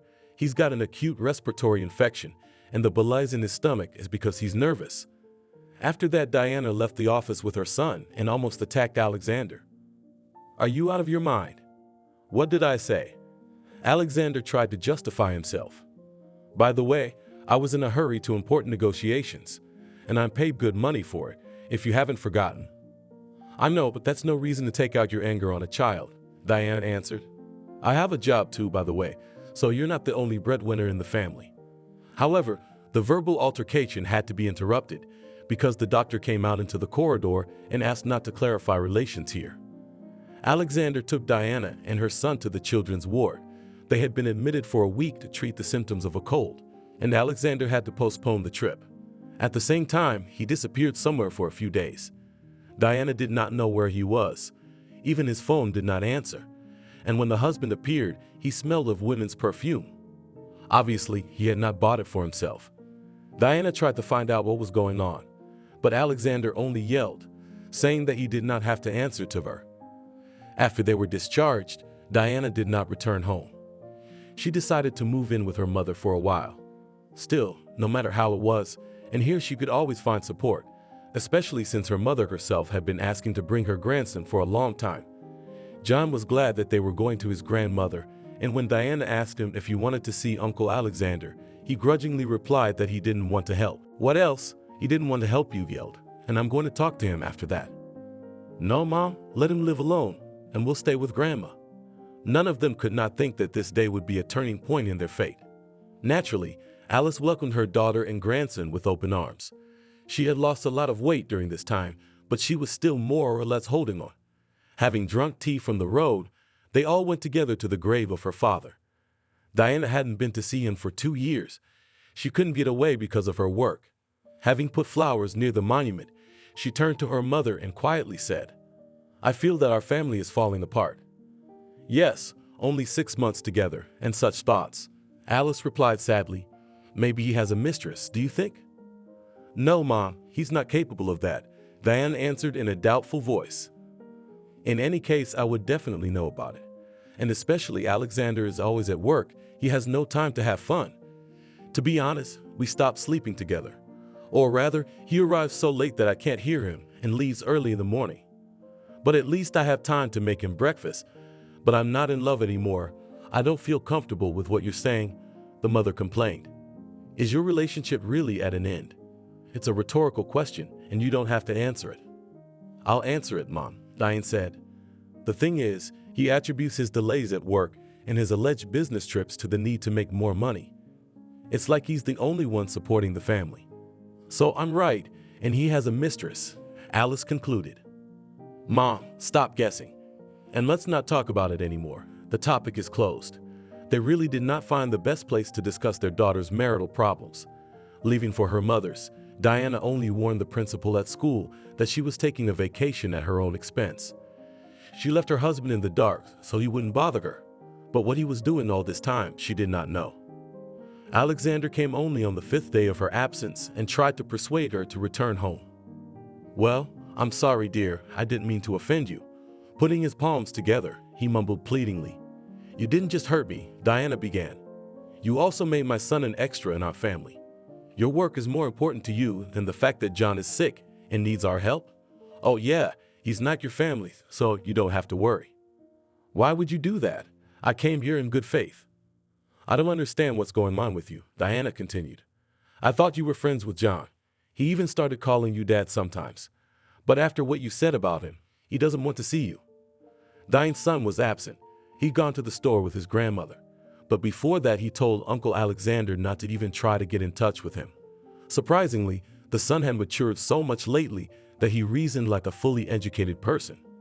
Diana couldn't believe that her little John had become a more serious and responsible boy. With a shrug, Alexander stepped out onto the porch. And what's the big deal, I said, about his illness? Exactly, that you feel as if nothing has happened. In fact, every word you say stings like a hot needle. Diana finally told him what she'd been afraid to say before. Her husband almost turned white at the words he heard. "What a nice family, and how beautiful it all started," he said sadly and went to the car. "I will not insist, but if you think of returning, the doors of our apartment are open for you." Without waiting for Alice and her grandson to arrive, Alexander got into the car and drove away. Diana only looked after him and cried. She could not understand who was more to blame in this situation. It is clear that Alexander made a mistake, magnifying his work, but it wasn't his whim. He was only following the instructions of his superiors. At least that's what Diana thought, piously believing that her husband was faithful to their strong relationship. 20 minutes later, her mother came in from the store. Looking at her daughter, whose face was wet with tears, he immediately asked, "Did he come?" "Yes, Mom, and we had a fight again." "What was it this time?" "I don't really know," Diana said through her tears. "But I think I'm confused." Yes, Alexander is guilty of something, but that's no reason to give up on the family. Maybe we should go back before it's too late. Diana didn't tell her mother everything, so that she wouldn't make things up. 3 days later, she packed up and came to the city, but beforehand she called her husband that she was coming back. He was waiting for them at the entrance. "Hi, I'm sorry I didn't come myself. Work," he said guiltily. "It's okay, Liam, the mechanic, drove us to the store," Diana replied modestly. "Then let's go up to the apartment." Alexander suggested and took the heavy bags from her hands. What was her surprise when they found themselves inside? Balloons were hanging everywhere and smelled like flowers. Looking into the kitchen, Diana saw a gorgeous bouquet of roses in a crystal vase. She had not expected such a gift from her husband. "I wonder what happened to you. Why did you suddenly become so nice?" "No trick, my love. I just realized that I cannot without you," said Alexander quickly. Diana was so enthusiastic about her husband's action that she really did not notice anything suspicious. She did not want to go into the details of why her husband had changed so much. After all, not so long ago he was shouting and stomping his feet, proving his point. And here's such a picture, well, just a rainbow event. On this wave, Diana forgave him all the wrongs, and even the fact that a couple of times she saw on his shirt traces of lipstick. A new phase of their relationship had begun, if you could call it that. Diana continued to condescend to her husband's tardiness, and even the fact that he could suddenly go away for days at a time. It didn't even occur to her to ask what he did for a living. Well, manager and manager, but what exactly does he do? Hence all the prejudices that sometimes crept into her subconscious. At the same time, there were other concerns that needed attention. Recently, my mother came to visit and asked to stay for a week. She was diagnosed with diabetes and needed to undergo a comprehensive examination. Naturally, Diana could not refuse, and her husband kept silent, saying that he was working late and was unlikely to be disturbed by anyone. Again, there was a note of dissatisfaction, as if he was doing a favor. Alexander's mother arrived unexpectedly. Her mother-in-law did not often spoil them with her presence. Therefore, Diana was even surprised when Tamara Borisovic came to visit in the evening. "Diana, how you look so much better. Right from the doorstep," said her mother-in-law. "That's what I thought. That country color will do you good." Turning to her sister-in-law, she continued, "And thank you, Alice, for taking Diana in." It was hard to say what it was, but judging by the tone of the conversation, the mother-in-law was snickering. Now it is clear in whom Alexander went. As they say, the apple does not fall far from the tree. Having put the kettle on the stove, Diana invited everyone to the table. "I've baked a charlotte, so let's try the dessert." Tamara and Alice sat opposite each other and stared at one point. They were looking at John, who was sitting in a chair and reading a book. It was a good thing the boy didn't see it, or he wouldn't have liked it. After tasting the charlotte, Tamara Borisovic turned to Diana with a suggestion. "Listen, let's do this. If Alexander starts to show his temper again, you call me immediately. And don't even try to argue with him. In such a state, he is simply unpredictable." "No, let it better come to me, and that, calmer," objected Alice. "I don't want my daughter to shake with fear." "Maybe you think that Diana is holding on to the apartment." No, sisters-in-law," Tamara cooed. "I didn't mean anything by it. It's just that you should always find a compromise, not run away from home at the first difficulty. Isn't that right, Diana?" Diana nodded reluctantly, but immediately added, "You don't have to run away, but you don't have to be the boss of the family either. We earn money together, and I've never accused him of living on my money." "That's good. I think that the conflict is over," quite pronounced mother-in-law, and began to pack up. "I'm going home. I won't stay any longer. And if you don't mind, Diana, don't tell Sacha that I came." What it could mean, Diana did not know, but she complied with her request, and when her husband came home from work, did not inform him of his mother's arrival. How naive she was to think that her husband knew nothing, but it turned out that he was aware of everything that was going on in the apartment. A few weeks later, he left again on a business trip, and nothing seemed out of the ordinary. But a day later, Diana saw him outside the supermarket. He was getting out of the car and talking to someone on the phone. Alexander did not notice his wife, although she did not try to hide. Apparently, he was so busy that he didn't even look around. And here we must give credit to Diana's restraint. She didn't rush to decide and didn't try to find out how he had gotten here. On the contrary, Diana decided to wait for him to come home. All this time she had been hard at work preparing her speech. It seemed to her that this time she would be able to find out the whole truth. However, everything turned out differently. Alexander arrived, but had no time to enter the apartment as immediately rushed away. And only an hour later he called and said that urgent business. Well, how not to argue with him after that, Diana thought. Patience was running out, and they had not lived together for a year. Diana already regretted getting together with him. At the same time, there was still a little hope that her husband would improve. At least that's what Diana wanted to believe. Everything turned inside her at the thought of having to part. Alexander wouldn't lose anything, but she would have to rent a place again, or, at the very least, go to her mother's village. The second option was not very encouraging, and Diana decided to the last to fight with the antics of her husband. But everything changed when one day she found an envelope in the mailbox. Usually the mail her husband checked, but because of his alleged work, he completely forgot about these duties. And what was her surprise when she read the sender's details? It was the bank's security service. But what's interesting is that the letter came in her name, even though she wasn't registered in the apartment. Trying to remember where the legs grew from and what kind of loan, Diana began to review her documents. They were all in place, and where could they go if she had not done anything serious lately? And then, quite unexpectedly, the information Alexander asked for my passport when he wanted to agree about the house popped up in her head.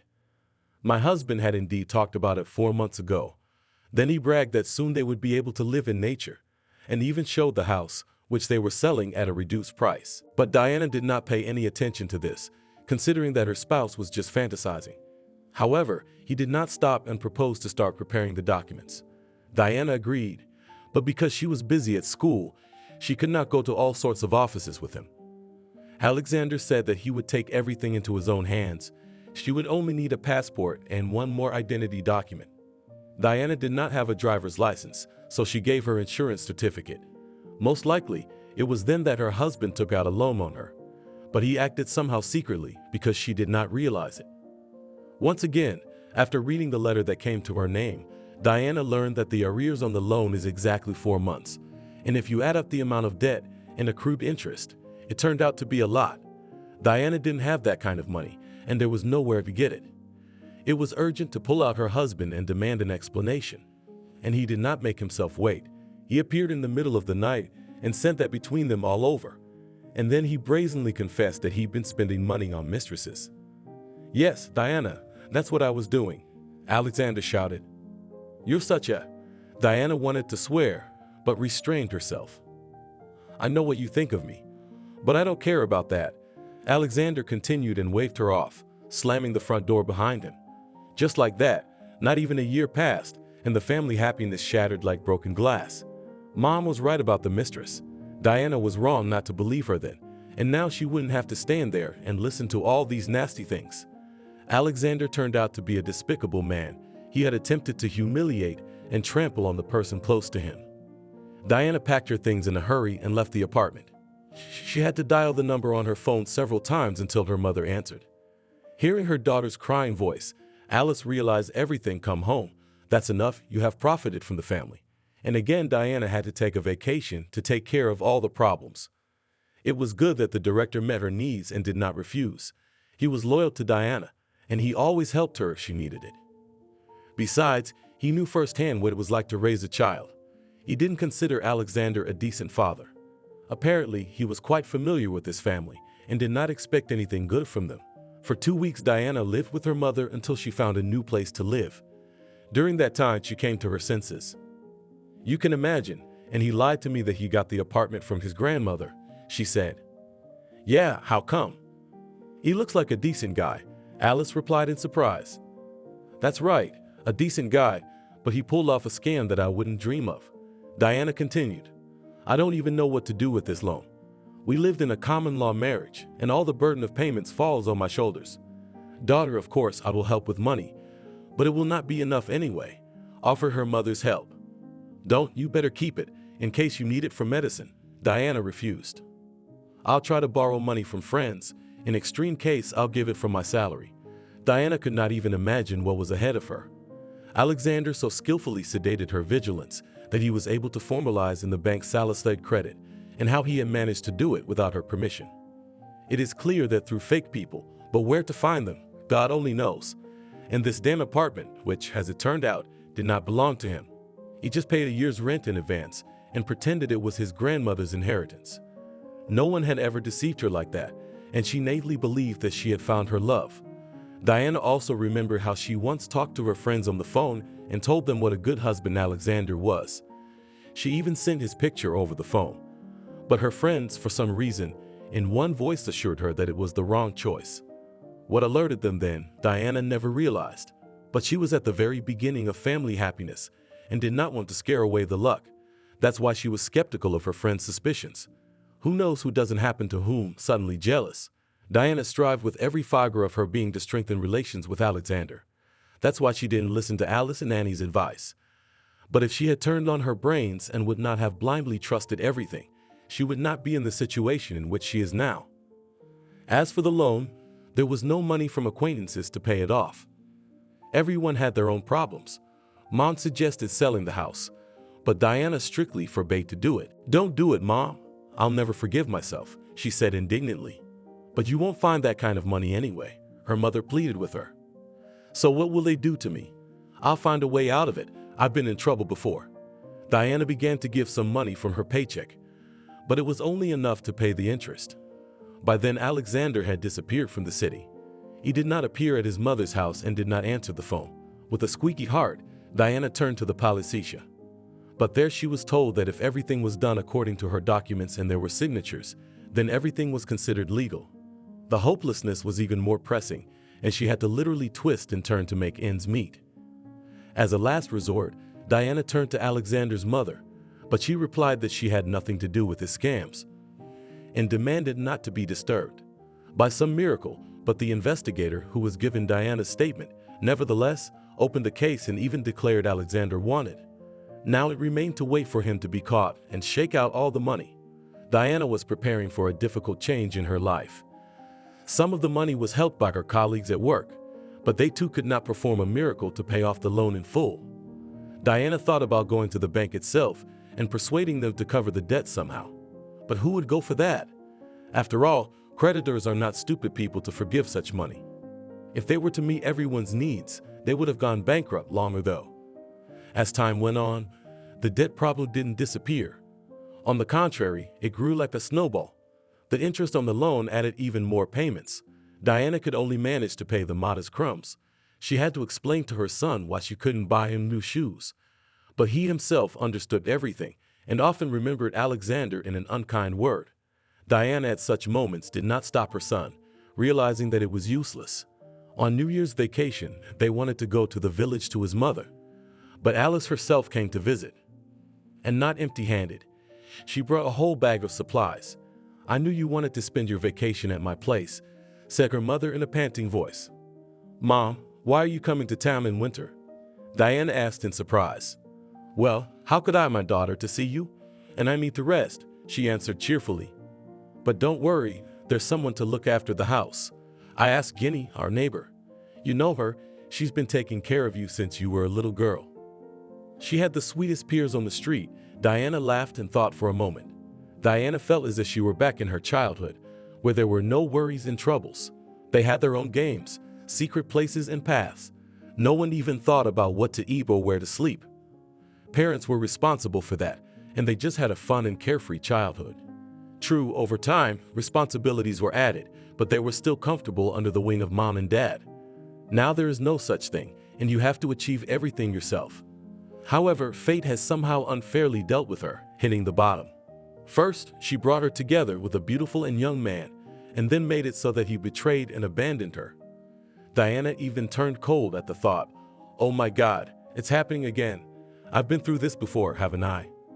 She remembered the major she had given birth to John. He too had sworn his love at first, but it all ended quickly when it became known that she was pregnant.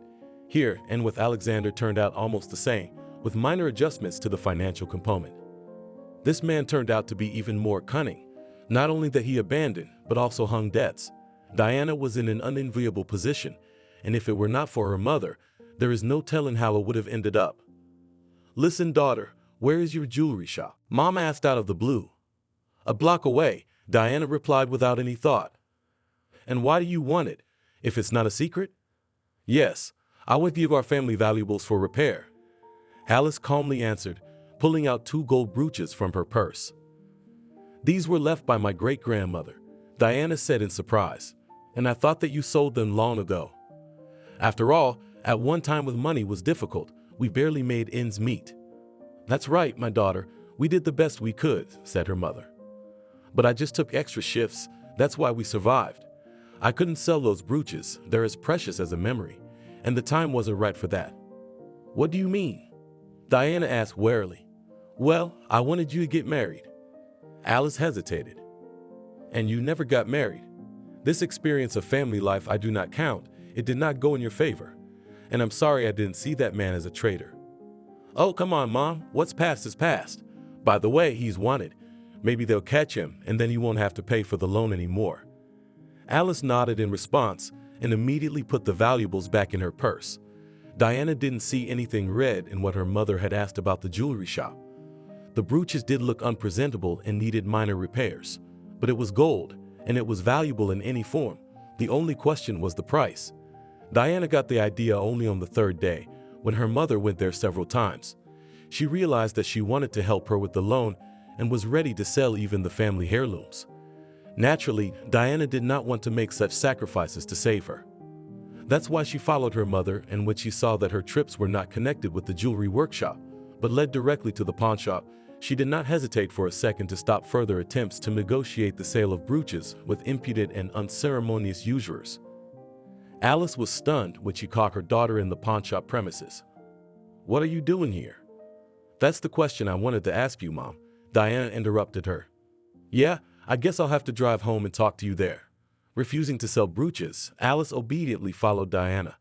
Her daughter was silent the whole way while they rode on the bus. And only at home she screamed, Yes, how could you dare to do such a thing? What could I do? Alice wailed. I knew you couldn't pay off the loan on your own. But I wrote a statement on Alexander, began Diana.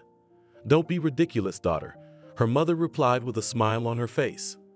No one will be looking for him. They just made it look like they were working. They need reporting for their quarterly bonus, so they're just blowing dust in their eyes. Once again, Diane was brought back down to earth. Once again, she's given a cold shower and brought back to her senses, and she realizes that it's all just her fantasies that she'd better get rid of. Mom is right. The Policecia won't look for Alexander unless it's in their interest to do so. It's not hard to guess that grease needs to be greased to speed up the search. But Diana had no money for such expenses, and what to do next, again unclear. It was a kind of vicious circle from which it was impossible to find a way out. It was good that the family heirlooms had been saved. Diana could not call her mother to sell them. She would have been heartbroken if she had. But debts had to be dealt with somehow. The thought of going to the bank came to her again. There were 6 days left till the end of the New Year holidays, and Diana decided to devote this time to a full-fledged vacation with her family. Just in case, Alice called her neighbor and made sure that everything was in order with the house, finally calmed down. They all celebrated Christmas together, even caroling. John saw for the first time what it was like to sing a carol and receive a sweet gift for it. All worries were pushed to the background. They could not be solved during the holidays anyway, so why spoil their mood? Diana cooked second courses and salads, and her mother baked pies. They turned out to be a good tandem, and once in between, Alice again talked about her daughter to return to the village, Ma. Well, please, let's not touch on this subject. Diane took on a Vamalisla. I told you the reasons why I don't want to go back. Yes, I know, daughter, but I want to see you around, said Alice dreamily. I want to hold my grandson in my arms while I have strength, help him with his lessons and feed him delicious pies. Hearing about the pies, John also decided to join the conversation. That's right, Grandma, I like your pies very much. I'll bet you do, sweet tooth, Diana laughed, patting him on the head. Well, I won't insist, Alice summarized. Time will come, and you will decide what is best for you. But I think that my dream will come true, and we will be together again. If anything, that's what your grandmother wished for at Christmas. Who knew miracles could come true? It seems like an ordinary wish to live together as a family, but how much sincerity and kindness is in it? Well, how could you refuse Alice? Of course not, and fate decided to reward her for all her efforts. After all, not for nothing she went to sell the family brooches. A mother's heart feels everything, and it can't be silenced. The last days of winter vacation flew by, and it was time to go to the bank. Diana had prepared herself in advance for the possibility that she would simply be refused help. She knew about such cases when people found themselves in difficult life situations, could not pay off their loans, and the banks did not meet their needs and did not reduce their monthly payments. They didn't care where poor people would get money. Mom returned to the village, but asked to be kept in the loop about the debts. Alice hinted that she still had the brooches with her and they could be sold at any time. Diana, however, replied with a firm refusal. No, Mom, and that's the end of it. All right, sweetheart, but remember that I'm always with you.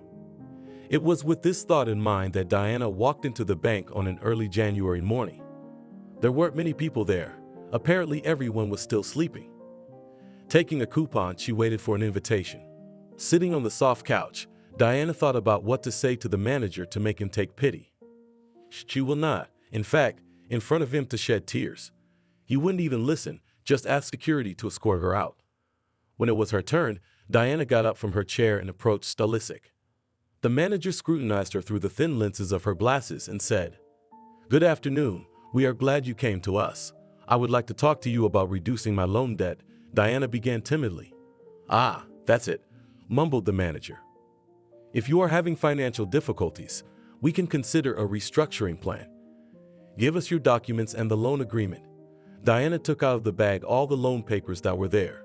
Then from her inside pocket, she took out her passport. Here, this is all I have on me, she said. The manager ducked into the contract and began to scrutinize it, and with every word he read it became clear that he would not help her.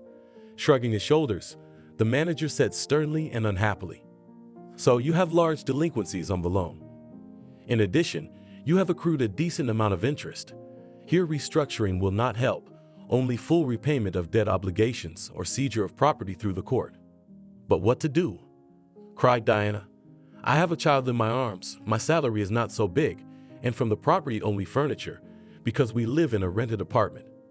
Well, I'm not a patron of the arts and I can't help you, the manager said dryly. Diana got up from the chair and slowly wandered toward the exit, and just at that moment, it seems, the manager had an epiphany. Wait, you can turn to the bank manager. And what? He's gonna pay off my loan for me? Diana asked without any hope for a positive answer. I can't say anything about that, but he often helps people with similar problems. The manager smiled and pointed to the manager's door. Diana went to it and knocked gently. After a minute, a secretary came out of there. Good afternoon, you wanted something. I was told by your manager that I could talk to the manager, Diana answered uncertainly. I see, then you'll have to wait a little longer, the receptionist said. Henry has a meeting and won't be free for an hour. Okay, if you want me to sit here, Diane pointed to a chair near the office. Yes, please. Maybe I could get you a cup of coffee. No, don't, or I'll stutter when I talk to the manager. Diana joked at her suggestion. Those 60 minutes seemed like an eternity to her. Diana tried not to fall asleep and kept watching the bank employees going back and forth. Gradually, more and more people came in, each with their own problems. Some approached the managers and others left. Diana looked at the wall clock every now and then, counting the minutes. The hands moved so slowly that they seemed to have stopped altogether. In the meantime, one thought after another flashed through her mind. At first, she wanted to tell the manager directly so that he could decide her fate. But then she gave up this idea because he was not a psychologist and was not obliged to listen to her tearful complaints. It was necessary to somehow differently approach him with the question of debt relief. Finally, the meeting came to an end. People in expensive suits and with folders in their hands began to come out of the manager's office. The secretary reappeared and said in a gentle voice, "You may go in. Henry is waiting for you." Diana stood up and headed toward the door. At that moment, her legs shook and she almost fell. It was a good thing the secretary was nearby and had time to give her a hand. "Calm down. Our manager is a good man. He will definitely help." Nodding in response, Diana crossed the threshold of the office. In front of her stood a massive oak desk, and in the chair at the other end sat a middle-aged man, closer to her age. Taking a closer look, Diana almost shuddered with surprise. More than 10 years had passed, and he hadn't changed much. The same curls, the same nose, and the same smile. After so many years, she met the beggar from the train station again. After all, it was to him she had given the last money for the ticket, and now he's sitting in the bank manager's chair in front of her. "Wow, how fate has turned," Diana said admiringly. "Excuse me, woman, what are you talking about?" The manager asked incomprehensively. "Well, the train station, money for a ticket, an angry conductor, and a young girl." The manager blushed in surprise. "Diana, it can't be you." "Probably me, only 10 years later," Diana joked. Standing up from the chair, the manager came to her and hugged her tightly.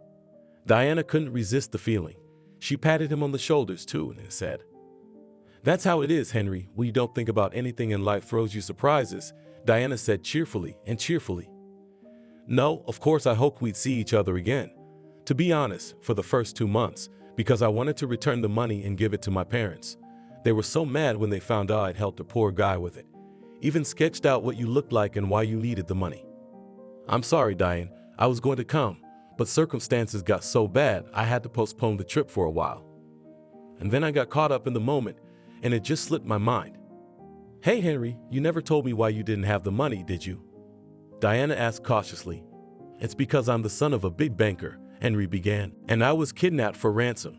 They took everything they had, my phone, my money, but for some reason they left my passport behind.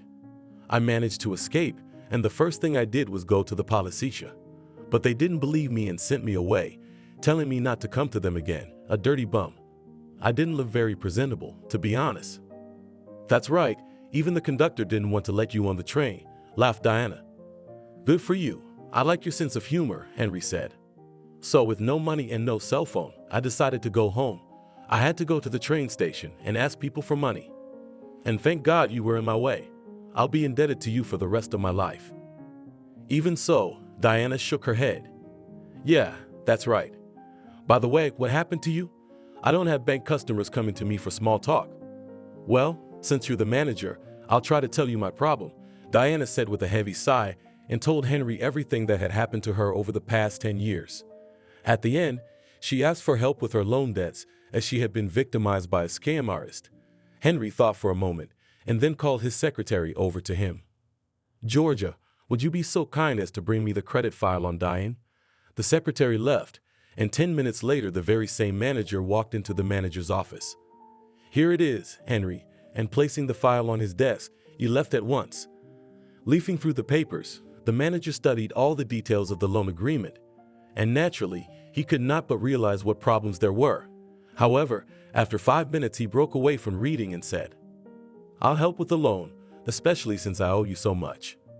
"Thank you, Henry. You are my last hope," Diana said cheerfully. "Just as you had been when you helped me buy my ticket and paid the conductor to let me on the train." A few days later, Henry came to her house. He brought good news. "I talked to your father about you, and he gave me the okay to close the loan. You don't know anyone else, but there's one problem." "What's that?" "Don't tell me my son and his future children will be paying for this loan." "No, don't worry, that won't happen," Henry said with a laugh. "We've joined the search for Alexander, and he owes us now, so I'm sorry, but we're not just going to let him go." "Oh, that's it," Diana smiled.